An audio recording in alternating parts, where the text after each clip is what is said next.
बिस्मिल्लाहिर्रहमानिर्रहीम। अस्सलाम वालेकुम व्यूअर्स, कैसे हैं आप लोग? उम्मीद करता हूँ आप सब लोग खैरियत से होंगे। मैं अभी आप लोगों के पास इसलिए हाजिर हुआ कि आज से हम लोग एक नया सिलसिला शुरू कर रहे हैं लेक्चर्स का, यानी कि मेरी मुराद है 10th क्लास से। मैं जब से पढ़ा आ रहा हूँ तब से एक चीज़ मैंने ऑब्ज़र्व की है कि बच्चे सबसे ज़्यादा जो परेशान होते हैं और उनको सबसे बड़ी जो टेंशन होती है वो मैथमेटिक्स होती है कि सर मैथ हमें नहीं आता है, मैथ समझ नहीं आता है, हमसे प्रैक्टिस नहीं होती है, पास कैसे होंगे। और अगर हम लोग एनालिसिस करें अपने रिजल्ट्स का, लाहौर बोर्ड का या पंजाब के दीगर जितने बोर्ड्स हैं, तो उसमें मैथ्स की जो सप्ली की रेशो है वो भी तकरीबन दूसरे सब्जेक्ट से निस्बत काफ़ी ज़्यादा हाई है, यानी कि बहुत से बच्चे मैथ्स में फेल हो जाते हैं। तो उसकी एक बड़ी रीज़न तो ये है कि बच्चों का जो है बच्चों की बुनियाद जो है वो बेहतर नहीं बनाएगी, यानी बच्चों की मैथ्स में बेस बिल्कुल भी नहीं है। क्योंकि हम लोगों ने ये देखा कि हमारा खैर एजुकेशन सिस्टम जैसा भी है, फिलहाल मेरा मकसद एजुकेशन सिस्टम पे बात करना नहीं है, लेकिन जैसा भी सिस्टम है अब उस सिस्टम में रहते हुए हमने कम से कम वक्त में ज़्यादा से ज़्यादा काम कैसे करना है और ज़्यादा से ज़्यादा नंबर कैसे लेने हैं उसकी तरफ मैं आपको गाइड करूँगा। क्योंकि आप पंजाब के किसी भी बोर्ड का पेपर देते हैं तो उसमें कंसेप्ट से ज़्यादा जो चीज़ मैटर करती है वो है कि आपके मार्क्स ज़्यादा से ज़्यादा कैसे आ सकते हैं। तो इंशाल्लाह वक्तन फ़वक्तन मैं वो बातें आप लोगों के साथ डिस्कस करता रहूँगा। आज हम लोग 10th क्लास की बुक स्टार्ट कर रहे हैं, चैप्टर नंबर 1 से आगाज़ लेंगे। इजी है, अगर आप लोग कंसंट्रेट करेंगे और साथ साथ काम करते जाएंगे तो इंशाल्लाह उम्मीद करता हूँ कि आपको सारा जो है वो मैथ्स का सिलेबस कवर हो जाएगा और आप लोगों की अंडरस्टैंडिंग बनने लग जाएगी। तो शुरू करते हैं। बिस्मिल्लाहिर्रहमानिर्रहीम। चैप्टर नंबर 1 है हमारे पास क्वाड्रेटिक इक्वेशंस।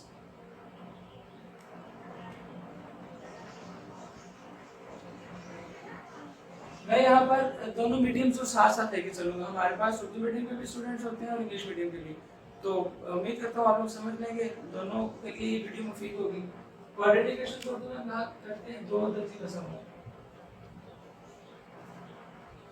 अगर इसकी मैं बिल्कुल सिंपल वर्डिंग में डेफिनेशन करूँ तो वो ये होगी कि एक ऐसी अलजेब्रिक इक्वेशन जिसमें वेरिएबल की जो पावर है, डिग्री जिसको आप लोग कहते हैं, वो डिग्री 2 से ना ज्यादा हो ना 2 से कम हो, यानी जिसकी डिग्री प्रीसाइजली 2 हो, स्क्वायर हो, उसको हम कहते हैं क्वाड्रेटिक इक्वेशन या दो दर्जी मसावात।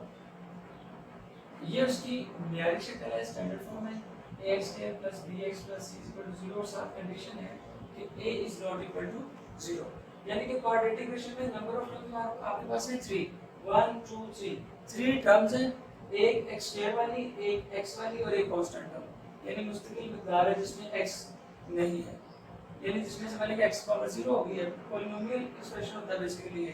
खैर पॉलिनोमियल पे फिर किसी दिन बात करेंगे। अब ax square plus bx plus c is equal to 0, अब कंडीशन जो उसने लगाई है कि a is not equal to 0। अब इस बात का मतलब क्या है कि a 0 के बराबर नहीं होना चाहिए। ये इसलिए है कि अगर a 0 हो जाता है तो ये वाला फैक्टर आपके पास खत्म हो जाएगा, क्योंकि अगर a 0 होगा तो ये टर्म सारी 0 हो जाएगी। अब आपके पास क्या रह जाएगा, bx plus c, जो कि लीनियर इक्वेशन है, एक दर्जी मसावात है, तो पावर 2 रही नहीं, मतलब ये क्वाड्रेटिक भी नहीं है, तो इसलिए जरूरी है कि a 0 नहीं होना चाहिए, b और c 0 हो सकते हैं। और हाँ अहम बात, अगर b 0 हो जाता है बाकी आपके पास क्या रह जाएगा, x के प्लस c इक्वल टू 0, तो इसको हम कहते हैं प्योर क्वाड्रेटिक इक्वेशंस। ये प्योर दो दर्जे में सवाल है।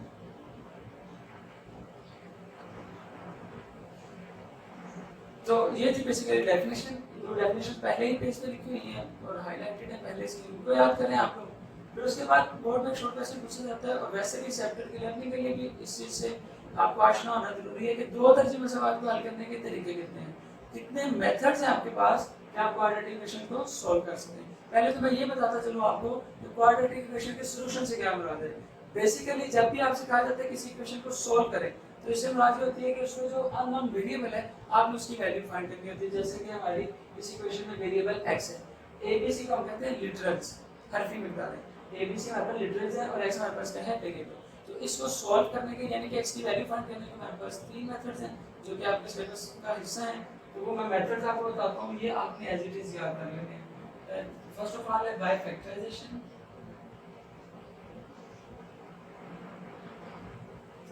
सेकंड है बाय कॉम्प्लीटिव स्टेप,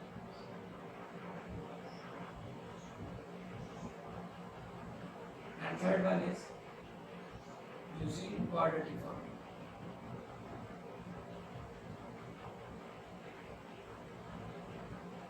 फॉर्मूला मैं लिख देता हूँ यहाँ पे, और इंशाल्लाह तीसरे चौथे लेक्चर में हम इसका प्रूफ भी कर लेंगे और अगले लेक्चर में हम इसको यूज भी करेंगे। Methods to solve quadratic equation.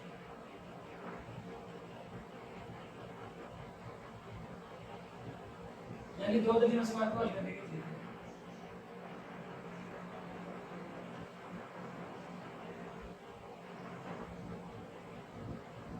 एक है प्रेजेंटेशन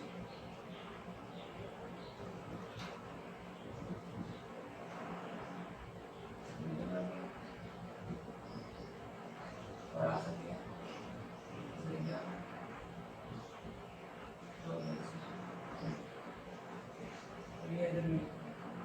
अब यहाँ पे जो बात काबिल हो रहा है, पेपर में क्वेश्चन आता है दो तरह से। एक तो ये आता है कि दो दर्जन में सवाल हल करने के तरीके लिखे, write methods to solve the quadratic equation, तो आप तीनों लिख देंगे, कोई प्रॉब्लम नहीं। बहुत का तो क्वेश्चन ये पूछता है कि दो दर्जन में सवाल को हल करने के कोई से दो तरीके लिखे, और अगर आप लोग अपनी बुक में भी देखें तो उसने दो ही मेथड लिखे हुए, तीसरा मेथड मेंशन नहीं किया है इसमें। तो इसकी भी मैं रीजन बताता चलूं आपको। बेसिकली क्वाड्रेटिक इक्वेशन को सॉल्व करने के ये दो मेथड है, एक है बाय फैक्टराइजेशन, दूसरा है कंप्लीटिंग स्क्वायर। ये जो क्वाड्रेटिक फार्मूला है ये बेसिकली कंप्लीटिंग स्क्वायर से ही बनाया गया है, ये कंप्लीटिंग स्क्वायर की एक्सटेंशन कहते हैं इसको। तो जब अगर पेपर में ये पूछता है आपसे कि दो दर्जे में सवाल को हल करने के दो तरीकों के नाम लिखें, क्वाड्रेटिक इक्वेशन को सॉल्व करने के दो मेथड्स जो हैं वो लिखें, तो मैं रिकमेंड ये करूंगा आपको कि आप बाय फैक्टराइजेशन और बाय कंप्लीटिंग स्क्वायर को वहां पे लिख के आए लाजमी, ये वाले दो मेथड लिखा करें। और एक बात मैं और बता दूं आपको, इस चैप्टर में से जो अभी तक हमारे पास सिलेबस चल रहा है लाहौर बोर्ड का, इस चैप्टर में से आपको दो शॉर्ट क्वेश्चन आते हैं और एक लॉन्ग क्वेश्चन आता है। तो मैं साथ साथ बताता चलूंगा कि कौन सा क्वेश्चन शॉर्ट के लिए इंपॉर्टेंट है और कौन सा लॉन्ग की तरफ। तो सबसे पहले चलते हैं एक्सरसाइज की तरफ, लेकिन उससे पहले आज हम पहला क्वेश्चन स्टार्ट करेंगे। तो आपने जो चीज याद रखनी है वो क्वाड्रेटिक इक्वेशन याद रखनी है कि ax² + bx + c = 0 है, यानी तीन टर्म्स हैं, तीनों एक तरफ है और दूसरी तरफ 0 है, और एक टर्म x² वाली फिर x वाली फिर कांस्टेंट टर्म है। तो प्योर तो तर्जुमे में सवाल होती है उसमें सिर्फ x² और कांस्टेंट होता है, और तीसरी वाली जो टर्म है b वाली वो मौजूद नहीं होती। तो इन दोनों पे पहला वाला क्वेश्चन है। तो चले बढ़ते हैं क्वेश्चन नंबर 1 की तरफ। चले बच्चों, अब हम लोग देखते हैं हमारे पास एक्सरसाइज नंबर 1.1 क्वेश्चन नंबर 1 है। उससे आज हम सिर्फ करेंगे पहले दो पार्ट्स। आप अगर परेशानी है ना, टेंशन नहीं लेनी, इंशाल्लाह मैथ अच्छा हो जाएगा। क्वेश्चन नंबर 1 में उसने ये कहा है आपसे कि जो इक्वेशन आपको गिवन है आप उनको सॉल्व करें, थोड़ा सिंपलीफाई करें और क्वाड्रेटिक इक्वेशन की स्टैंडर्ड फॉर्म में लेके आए। मतलब अगर आप उनको देखते हैं दोनों इक्वेशंस को, तो ये सब क्वाड्रेटिक इक्वेशंस आपको लग भी नहीं रही होंगी, और अगर लग रही हैं तो ये स्टैंडर्ड फॉर्म में नहीं है। तो हम इनको लेके आएंगे स्टैंडर्ड फॉर्म में, और साथ से ये कहा है कि आप इनमें से निशानदेही करें, पॉइंट आउट कर दें उन इक्वेशंस की कि जो प्योर क्वाड्रेटिक है। तो आइए देखते हैं करना क्या। बहुत इजी काम है, समझो दे रहे हैं। देखें यहाँ पे अगर आप पार्ट नंबर 1 की बात करते हैं तो ये एक इक्वेशन आपके सामने लिखी है जिसमें दो क्वांटिटीज मल्टीप्लाई हो रही है और जिनका रिजल्टेंट हमारे पास -7 आएगा। तो आपने करना क्या है, ये मल्टीप्लाई हो रहे हैं, इनको मल्टीप्लाई कर दें।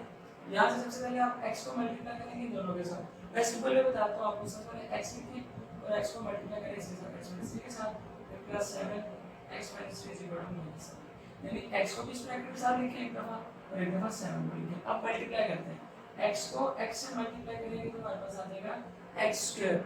मैं यहाँ पे एक और बच्चों की जो कंफ्यूजन है उसको दूर करते जाऊँ। अक्सर जो अच्छे बच्चे पढ़ने वाले उनको तो प्रॉब्लम नहीं आता, उनको फेस नहीं करना पड़ता, लेकिन जो एवरेज या उससे नीचे वाले बच्चे हैं वो अक्सर क्या करते हैं, बात का उनका यही प्रॉब्लम रहता है कि x को x से मल्टीप्लाई करेंगे तो 2x लिख देंगे, x को x के साथ प्लस करेंगे तो x² लिख देंगे। तो ये चीज़ याद रखें, करना ये होता है बेसिकली आपने जब मल्टीप्लाई करते हैं तब पावर इंक्रीज होती है, और जब आप ऐड कर रहे होते हैं तब पावर में कोई इफेक्ट नहीं होता। सेम पावर ऐड हो जाती है और सब्ट्रैक्ट हो जाती है, और उनकी पावर वही रहती है जो पहले थी, लेकिन मल्टीप्लाई में पावर चेंज हो जाएगी। x के साथ मल्टीप्लाई होगा तो x² हो जाएगा, और अगर x के साथ प्लस होगा तो 2x होगा। लेकिन यहाँ पर मल्टीप्लाई कर रहे हैं तो x को x से मल्टीप्लाई किया x², x को 3 से मल्टीप्लाई किया तो -3x। अब 7 की बारी, 7 को x से करेंगे तो 7x + -7 21, उसको भी इधर ले आए, 7 माइनस और इधर आके प्लस हो जाएगा, उस तरफ 0 रहेगा, क्योंकि क्वाड्रेटिक इक्वेशन की स्टैंडर्ड फॉर्म में दूसरी तरफ हमारे पास क्या होता है 0 होता है। वो फॉर्म में दोबारा लिख देता है हमने ax² + bx + c = 0। तो मैं गौर करें ये फॉर्म बना रखा है, तीन टर्म्स होने चाहिए। तो ये देखें जो सेम क्वांटिटीज हैं, अलाइक क्वांटिटीज हम सोल्व कर लेंगे। एक्स स्क्वायर एक ही है और पूरी इक्वेशन में कोई टर्म एक्स स्क्वायर वाली नहीं है, तो X square as it is आ जाएगा। इन दोनों के साथ एक्स है तो ये आपस में सॉल्व हो सकती है। ये माइनस की टर्म है, ये प्लस की है, तो प्लस माइनस माइनस होता है हमारे पास। 7 में से 3 माइनस करेंगे तो 4x आ जाएगा। अब देखिए मैंने पावर को कम या ज्यादा नहीं किया क्योंकि अब प्लस माइनस हो रहा है तो पावर वही रहती है। वैसे अब यहाँ पे बचता है कि साइन कौन सा आएगा, तो जो बड़ी टर्म के साथ साइन होगा वो आपने लिख दिया। अब यहाँ पे देखिए माइनस प्लस माइनस दोनों कांस्टेंट्स है, सॉल्व हो जाएंगे। 21 में से 7 निकालें तो आपके पास आता है 14 और साइन कौन सा आएगा जो मैग्नीट्यूड के लिहाज से बड़ी टर्म है। वैसे तो 7 बड़ा होता है -21 से, लेकिन मैग्नीट्यूड की बात कर रहा हूं तो 21 ग्रेटेस्ट है तो इसका नेगेटिव भी आ जाएगा नेगेटिव। तो देखिए ये दो सवाल की स्टैंडर्ड फॉर्म आ गई है, तो आप लिख दें स्टैंडर्ड फॉर्म।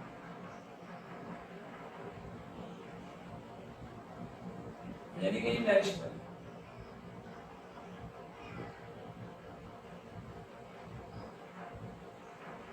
अब बात करते हैं इसके सेकंड पार्ट की तरफ, जो कि हमारा आज का आखिरी क्वेश्चन है। देखिए जब अगर आपका वैसे फ्रैक्शन में आ जाए तो उसको सोल्व करने के दो मेथड होते हैं, या तो हम एलसीएम लेने वाले या दूसरा काम आप ये करें कि जो एलसीएम आ रहा है पूरी इक्वेशन को एलसीएम से मल्टीप्लाई कर दें। जैसे यहाँ पे 3 और 7 है और आप जानते होंगे 3 और 7 का एलसीएम क्या होता है 21।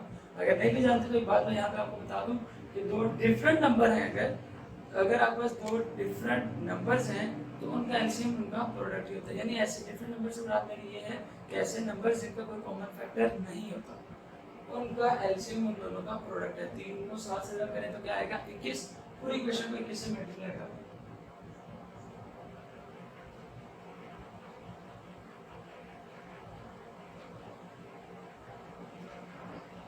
अब 21 ये 3 टर्म है, तीनों को 21 से मल्टीप्लाई करेंगे। 29 multiply by x plus 4/3 minus 21 multiply by x और 7 29 मल्टीप्लाई बाय 1। तो अब ये देखिए 3 1 जा 3 7 जा 21 7 1 जा 7 7 3 जा 21। अब ये जो 7 है ये दोनों से मल्टीप्लाई होगा, गलती से बचने के लिए आप ब्रैकेट लगा लेंगे। 7 को x स्क्वायर से मल्टीप्लाई करेंगे 7x स्क्वायर, 7 को 4 से करेंगे 28 माइनस 3x होगा तो 3x हो जाएगा। 21 को 1 से करेंगे तो 21 आ जाएगा। अब इसको भी अरेंज कर लें। देखिए ये है आपके पास direction ax square plus bx plus c, यानी सबसे पहले x स्क्वायर वाली टर्म लिखनी है आपने, तो वो ये है हमारे पास। फिर उसके बाद आप लिखते हैं x वाली टर्म, पूरी इक्वेशन में देखिए x वाली ये टर्म है हमारे पास -3x को लिख लिया यहाँ पे। फिर आते हैं कांस्टेंट्स। अब कांस्टेंट है तो हमारे पास 28 है और 21 प्लस का इधर आके माइनस हो जाएगा, तो इसको माइनस कर देंगे। आप 28 में से 21 निकालें तो 7, तो ये भी हमारे पास स्टैंडर्ड फॉर्म बन गई है। तो ये हमारा आंसर होगा। उम्मीद करता हूँ आप लोगों को समझ आ गई होगी। फिर भी अगर कोई पॉइंट क्लियर नहीं हुआ, कोई कंफ्यूजन है या कोई बात मैं जल्दी में बोल गया हूँ, कोई पॉइंट ऐसा था जिसको आप मजीद अच्छा समझना चाहते हैं, आप अपना क्वेश्चन कमेंट में लिख सकते हैं। हम इंशाल्लाह आपके साथ कॉन्टैक्ट करेंगे और आपके क्वेश्चंस का आंसर करेंगे।